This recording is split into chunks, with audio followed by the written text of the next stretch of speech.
संसार मिथ्या ही है, केवल कृष्ण सत्य है। इसलिए उस सत्य स्वरूप परमात्मा की, सत्यम परम धीमहि, उस सत्य स्वरूप परमात्मा की शरण में हम सभी को चलना चाहिए।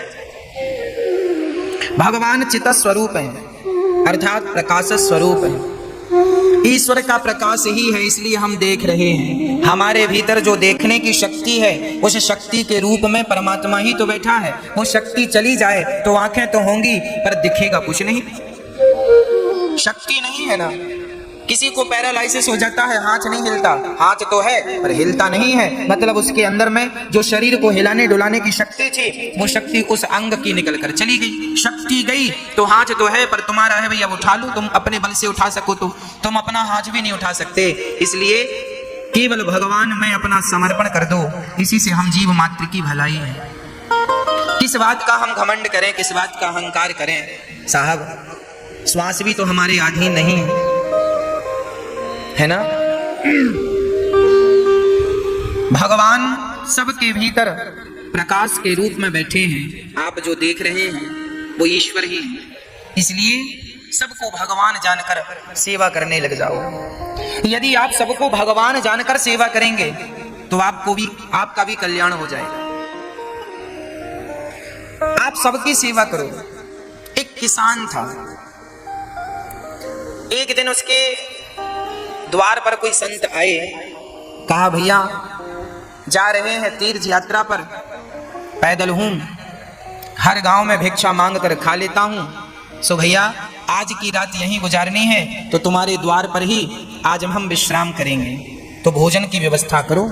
किसान बड़ा धार्मिक था, उसने बढ़िया संत के लिए कच्चा दे दिया, आटा इत्यादि।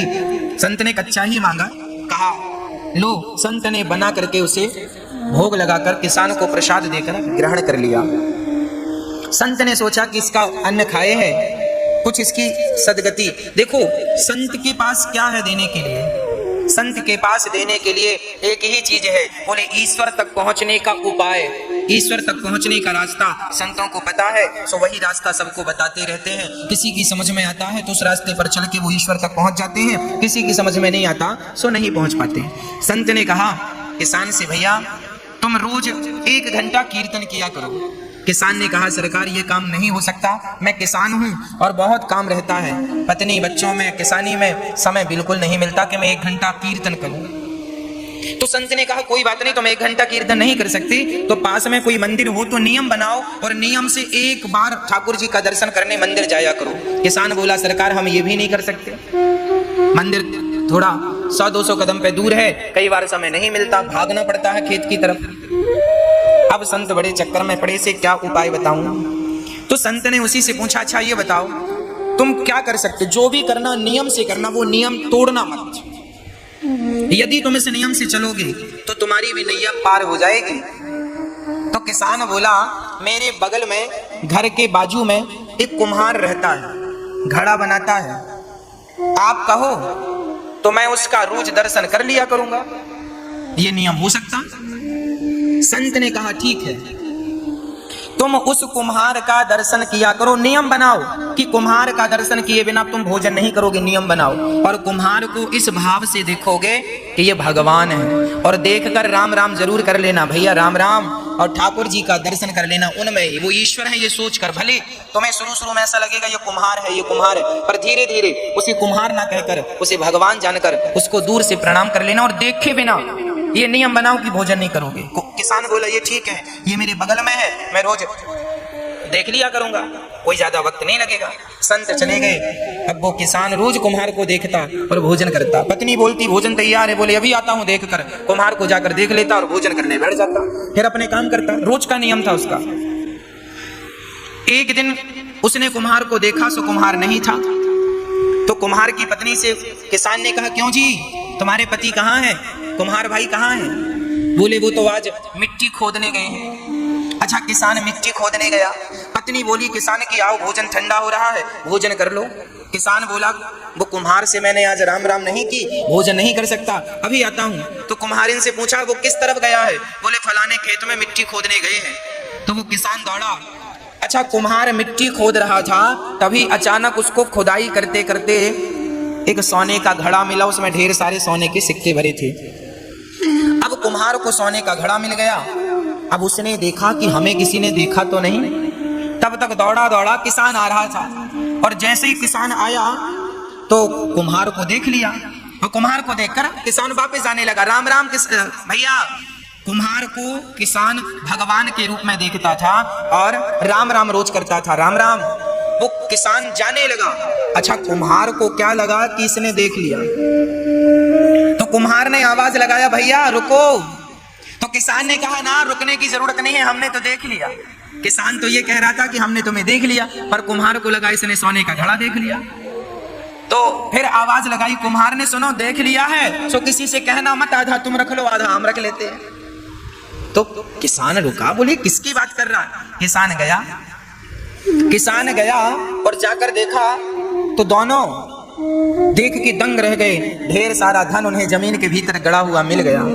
दोनों ने आपस में बांटकर उस धन से साधु संतों की सेवा स्टार्ट करी, और उस किसान ने पूरी बात बताई कि एक संत को मैंने केवल एक दिन का भोजन कराया, उस भोजन कराने का फल यह है कि उन्होंने मुझे नियम में बांध दिया, और आज उस नियम में बंधने के कारण विधाता ने मेरी सारी दरिद्रता दूर कर दी, मेरा धन धान्य से घर भर दिया। एक बार किसी भूखे व्यक्ति को भोजन कराने का ये फल है कि देर सवेर ईश्वर तुम्हें धनवान बनाएंगे बनाएंगे बनाएंगे। आप एक नियम बनाओ कि रोज भगवान का कीर्तन करेंगे, रोज भगवान का नाम जपेंगे। बिना नाम जपे, बिना कीर्तन किए, बिना ईश्वर का दर्शन किए भोजन ग्रहण नहीं करेंगे। ये नियम, जो व्यक्ति नियम से चलता है उसे भगवत प्राप्ति निश्चित होती है। इसलिए नियम जरूरी है जीवन में। संयम और नियम, संयमी बनो, भोग और विलास से मन को हटाओ और ईश्वर के प्रेम के नियम में बंध जाओ। यही है आनंद। जब व्यक्ति आनंद चाहता है तो भगवान की शरण में जाए तो सारा आनंद से उसका जीवन तन मन भर जाए। विश्वोत्पत्त्यादि है, तभी भगवान क्या करते हैं, विश्व की उत्पत्ति पालन और संहार करते हैं। भगवान का काम है विश्व की उत्पत्ति पालन और संहार, है ना। भगवान की शरण में जो है उनका बाल विवाह का नहीं होता। तापत्रय विनाशाय, दैहिक दैविक भौतिक तापा, राम राज्य काहू नहीं व्यापा। 3 प्रकार के दुख सबके जीवन में होते हैं। कोई तन दुखी, कोई मन दुखी, कोई धन बिन रहते उदास, थोड़े थोड़े सब दुखे, सुखी राम के दास। कोई तन से दुखी है, कोई मन से दुखी है, कोई धन के बिना परेशान है। आज सब ही दुखी है। कोई तन से दुखी, कोरोना तन से ही तो दुखी कर रहा है। कोई तन के लिए परेशान, तन से दुखी है। कोई मन का रोगी है, मन की इच्छाएं अधूरी रह गई तो डिप्रेशन आ गया, मन में बड़ी चिंता है, मन में बड़ी टेंशन है। हमें बड़ा आश्चर्य लगता है तब जब लोग ये कहते हैं महाराज जी हमें बड़ी चिंता है। हमें सुनकर बड़ा आश्चर्य लगता है तब जब लोग ये कहते हैं कि फला व्यक्ति डिप्रेशन में चले गए। मैं बिल्कुल अपनी प्रैक्टिकली बात कर रहा हूं। मुझे बहुत आश्चर्य लगता है जब ये कहते हैं लोग गुरुजी बड़ी चिंता है। मैं आपसे पूछना चाहता हूं, बताइए आपको किस बात की चिंता है? क्या चिंता है आपको? जो हो रहा है क्या वो तुम्हारी मर्जी से हो रहा है? नहीं, ईश्वर की मर्जी से हो रहा है। अच्छा, जो कल हुआ क्या वो तुम्हारी मर्जी से हुआ? वो भी ईश्वर की मर्जी से। और कल जो होगा वो भी किसकी मर्जी से? क्या तुम्हारी और हमारी? अरे वो भी विधाता की मर्जी से। जब उसी की मर्जी का हो रहा था, उसी की मर्जी का हो रहा है और उसी की मर्जी का होना है, तो तुम किस बात की चिंता कर रहे हो भैया? क्यों दुबले हो रहे हो चिंता कर करके? क्या चिंता है? जो होना है वो होके रहेगा। चिंता मत करो, परमात्मा का चिंतन करो। नेगेटिविटी मिटा दो। नेगेटिव जो सोच है आपकी, नकारात्मकता है, समाप्त कर दो। सदा पॉजिटिव रहा करो, सकारात्मक रहा करो। हम चिंता क्यों करें? क्या हमारे सोचने से, हमारी चिंता करने से क्या कोई समाधान निकलता है? यदि निकलता है तो हम चिंता करें। जो व्यक्ति चिंता कर रहा है इसका अर्थ यही है कि उसे विधाता पर, भगवान पर भरोसा नहीं है। यदि भरोसा होता तो आप चिंता ना करते, आप चिंतन करते, हे नाथ होगा वही जो मेरे परमात्मा को, मेरे कृष्ण को मंजूर होगा। जो होना है वो की रहेगा, तो आप समर्पण उनमें कर दो, क्यों चिंता कर रहे हो? सब बढ़िया होगा। आप तो केवल प्रसन्नता से ईश्वर का दर्शन करो, उनका नाम जपो, सब अच्छा होगा। होठों पे मुस्कान बनाए रखो।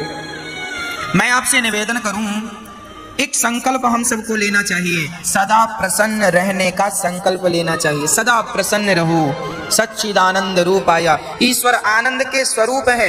एक बात बताओ, जो भक्त सदा मुस्कुराता रहता है, प्रसन्न रहता है, भगवान उस पर जल्दी प्रसन्न हो जाते हैं। एक मैया वृंदावन आई और ठाकुर जी लड्डू गोपाल जी खरीदने के लिए दुकान गई। तो लड्डू गोपाल जी की दुकान में जाकर दुकानदार से कहा, भैया वो वाले ठाकुर जी दो, वो वाले कृष्ण दो। दुकानदार ने कहा, वैसे ही तो ये है, इनको क्यों नहीं लेती हो मैया?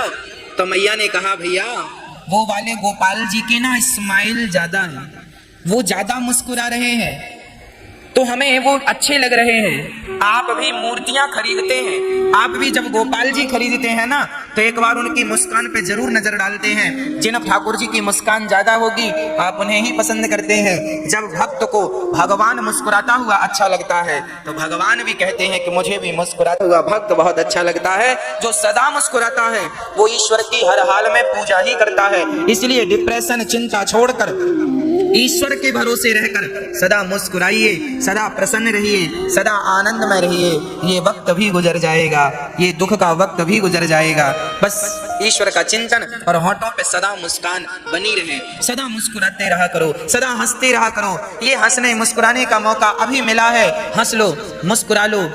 पता नहीं अगले जन्म में हमें विधाता ने कुत्ता बिल्ली की योनि दे दी, तो कुत्ते बिल्ली की योनि में तो हंसा मुस्कुराया नहीं जा सकता। गधा और बंदर बना दिया तो मुस्कुराया और हंसा नहीं जा सकता। ना जाने कौन सी अगली योनि मिल जाए और हम हंसने और मुस्कुराने के लिए तरस जाएं। अभी अवसर है, अभी मुस्कुरा कर ईश्वर का धन्यवाद करो, तो आपकी गति बिगड़ेगी नहीं। और आप अभी से बंदर का मुंह बना के बैठेंगे तो अगले जन्म में भगवान बंदर ही बनाएंगे। कई लोग ना हम देखते हंसते ही नहीं, बैठे हैं बंदर का मुंह बना के। एक सज्जन, उनको 1 महीने में 2 लाख रुपए का फायदा हो गया। पड़ोसियों ने कहा, किसी ने कहा क्यों, आप तो बड़े प्रसन्न होंगे, आपको तो 2 लाख का फायदा हुआ। उन्होंने कहा, काहे की प्रसन्नता, हम तो बड़े दुखी हैं। बोले, काय बात का दुख है? बोले, हमारे पड़ोसी को 4 लाख का फायदा हो गया, हमें तो 2 का ही हुआ। लो, फायदा हो गया फिर भी वो उदास है, फिर भी मुस्कुराने। ऐसों को भगवान बंदर ही बनाएंगे, जाओ गधा बना देंगे। तुम तो कभी हंसते नहीं थे। अरे भगवान ने ये मनुष्य का तन दिया है हंसने के लिए, खिलखिलाने के लिए, मुस्कुराने के लिए, पर आप बस रोते ही रहते हैं टेंशन में, दिन रात टेंशन। भगवान जाने काहे की टेंशन है आप। जो होगा वो होगा, उसे ना आप रोक सकते हैं। मैं होनी तो होके रहे, अनहोनी ना होए, और जाको राखे राम जी, मार सके ना कोई। हाँ जी, भगवान पे भरोसा हो, अटूट भरोसा हो, वो भरोसा हो जो टूटे ही ना।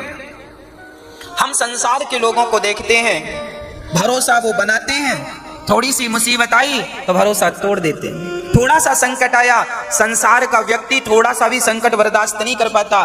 संकट आया और उसका भरोसा टूटा, अरे भगवान की जितनी भक्ति की पर क्या मिला, लोग ये कह देते हैं। भगवान भी बहुत मुस्कुराते होंगे, वाह। एक रिक्शे वाले से एक व्यक्ति ने कहा, भैया स्टेशन जाओगे? रिक्शा वाला बोला, चलेंगे साहब। कितना पैसा? रिक्शा वाला बोला, 30 रुपए लगेगा। तो वो व्यक्ति बोला, भैया मैं बुजुर्ग हूं और 4 कदम की दूरी पे स्टेशन है, मैं स्टेशन सोसाइटी पे ही रहता हूं और इस इतने दूर का 30 रुपए लेगा? बाकी रिक्शे वाले तो मैं रोज 10 रुपए में जाता हूं और आज तुझे 30 रुपए चाहिए? 30 रुपए, इतनी सी बात का 30 रुपए मांग रहा है। दूसरे रिक्शे वाले, उस बुजुर्ग ने कहा, जा हम तेरे रिक्शे में नहीं बैठते। पीछे रिक्शे आया, उसने फिर पूछा, भैया स्टेशन तक जाना कितना? उसने कहा, बाबूजी 10 रुपए लगता है। अरे 10 रुपए लगता तो ये 30 रुपए क्यों बोल रहा है? सोचो, 10 रुपए का काम है और मांग कितना रहा है? 30 रुपए। उसी तरह हमारी हालत है। हमने भगवान का भजन तो 10 रुपए का किया, हमने भगवान को याद तो 10 रुपए का किया और मांग कितने रहे? 30 रुपए दे दो भगवान। 16 सोमवार का व्रत किया है, अब 16 सोमवार के बदले मांगा क्या? बहू को बेटा ही होना चाहिए। भगवान शंकर जी बेटी ना हो, 2 बेटी ऑलरेडी। हमने बड़ी श्रद्धा से पूजा किया, पूजा करी 10 रुपए की और बेटा मांग रही है 30 रुपए का। अब देख लो, लोग अपना बजट नहीं बढ़ाते हो, भगवान से बड़ा बड़ा बजट मांगते हैं। अरे भैया, आप भी भगवान से प्रेम ज्यादा करो, प्रेम ज्यादा करो, भक्ति ज्यादा करो। आप अपना बजट बढ़ाओ। जब प्रेम का, भक्ति का बजट बढ़ेगा तो आपको मांगने की जरूरत ही नहीं पड़ेगी। भगवान स्वयं बिना मांगे आपको देते रहेंगे। और भगवान तो सबके माता पिता हैं, उनसे कुछ मांगने की जरूरत नहीं पड़ती। वो सर्वांतर्यामी है, वो सब कुछ जानते हैं। आपके बिना कहे समझ लेते हैं कि आपको किस चीज की जरूरत है। आप सच्चा प्रेम कीजिए, भगवान आपको सब कुछ देंगे, है ना। सदा मुस्कुराइए, सदा ईश्वर का धन्यवाद कीजिए, शिकायत कभी ना कीजिए। क्या सुदामा जी के जीवन में शिकायत थी? गरीब थे, 4-4 दिन चूल्हा नहीं जलता था, परम उपासक थे सुदामा जी। सुदामा जी चाहते तो कह सकते थे, वाह कन्हैया, मैंने तेरा इतना भजन किया और तूने मुझे क्या दिया? पर नहीं, जिससे प्यार किया है ना, उससे शिकायत नहीं करूंगा, और वो भी प्यार भगवान से। कोई शिकायत नहीं। जहां प्रेम है वहां शिकायत नहीं है, और जहां शिकायत है वहां प्रेम नहीं है। इसलिए भगवान कहते हैं, राम ही केवल प्रेम प्यारा, मुझे केवल प्यार करो, मुझे पैसा, हीरा मोती, सोना चांदी मत दो, फूल फूल फल मुझे कुछ मत दो, दूध दही मुझे कुछ मत दो, पर मुझे केवल भक्त प्यार करे। भगवान प्रेम का भूखा है। अरे प्रेम करने से तो भगवान बिक जाते हैं, कोई खरीदना चाहे तो उसे खरीद ले। केवल प्रेम, राम ही केवल प्रेम प्यारा, जान ले जो जानने आ। भगवान हमारा सारा दुख हर लेते हैं। कोई तन से दुखी है, भगवान की शरण में जाए सो तन अच्छा हो जाए। एक सज्जन हमसे बोले, गुरुजी, ये बात लगभग 2 वर्ष पुरानी है, 2-2.5 वर्ष पुरानी बात हम आपको कह रहे हैं। एक सज्जन ने हमसे कहा, महाराज जी बुजुर्ग थे, उन्होंने कहा कि डॉक्टर ने हमसे कह दिया था कि अब आपका जीवन पूरा होने को है, कभी भी प्राण निकल जाएंगे। तो उन्होंने कहा, जब कभी भी प्राण निकल जाएंगे तो हॉस्पिटल से छुट्टी कर दो। उन्होंने कहा घर जाइए। अब वो घर आ गए। वो दादाजी कथा सुनने आए और पर्सनल हमसे मिले, और उन्होंने कहा, महाराज जी 3 साल पहले डॉक्टर ने कहा था कि तुम्हारा शरीर कह रहा है कि कभी भी प्राण निकल जाएंगे, पर महाराज जी देखो, मैं भगवान की कथाएं निरंतर सुनता था, कीर्तन निरंतर करता था, तो आज 3 साल हो गए, अभी मैं स्वस्थ हूँ, काम भी कर लेता हूँ। डॉक्टर कह रहे थे कभी भी तुम मर जाओगे, और 3 साल से मैं स्वस्थ हूँ, काम कर रहा हूँ। डॉक्टरों के हिसाब से तो मैं मर गया हूँ, अब तो भगवान की दी जिंदगी को आनंद से जी रहा हूँ, इसलिए जो जिंदगी है उन्हीं के नाम कर दी है मैंने जिंदगी। हाँ, जिंदगी अब तो मेरी तेरे नाम सावेरे, जिंदगी अब तो मेरी तेरे नाम सावेरे। बची हुई जिंदगी भगवान के नाम कर दो। जब हम जिंदगी भगवान को सौंपते हैं, उनके नाम कर देते हैं, उनकी चिंता है। इसलिए कोई तन दुखी, कोई मन दुखी, कोई धन बिन रहते उदास, थोड़े थोड़े सब दुखे, सुखे राम के दास। कोई तन से दुखी, कोई मन से, कोई धन के बिना। सुखी कौन? जो भगवान के भरोसे हैं। जो भगवान के भरोसे हैं वो बहुत सुखी हैं। इसलिए भरोसा किसका? केवल कृष्ण का भरोसा। मुझे और किसी के भरोसे की जरूरत नहीं है, किसी के भरोसे की चाहत नहीं है, भरोसा केवल कृष्ण का। ऐसे भगवान जो हमारे समस्त दुखों का नाश करते हैं, ऐसे भगवान को, श्री राधा सहित कृष्ण को, श्री कृष्णाय वयम नुमः, ऐसे भगवान को हम